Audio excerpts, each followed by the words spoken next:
আরও কিছু লাইভ প্রশ্ন নিচ্ছি। এর মধ্যে যেমন কিছু প্রশ্ন এসেছে, আমি নাম দেখতে পাচ্ছি না এখানে। বলেছেন, আপন চাচার সামনে কি চুল খোলা রাখা জায়েজ?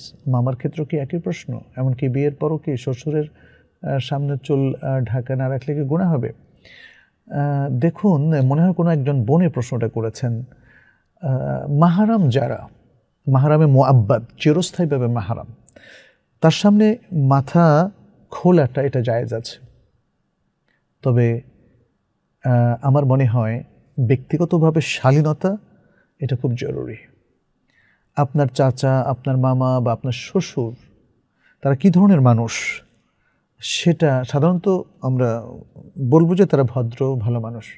মাহারাম হিসাবে তারা আপনার জন্য নিরাপদ মানুষ, ফলে তাদের সামনে মাথা খোলা রাখা যাবে। কিন্তু কখনো যদি এক্সেপশনাল কেস হয়, কারণ এই ধরনের মাহারেমদের মধ্যে কিছু খারাপ লোক, খারাপ দৃষ্টিসম্পন্ন লোক থাকে, তাহলে তাদের ব্যাপারে কিন্তু সাবধান থাকতে হবে।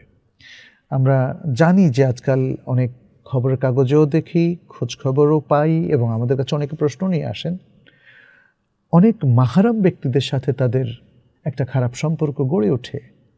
সুতরাং সেরকম কোনো সম্ভাবনা যদি কখনো দেখা দেয়, তাহলে সেই ধরনের লোকদের সামনেও তাকে পূর্ণ পর্দা করতে হবে। আচ্ছা, দ্বিতীয় যে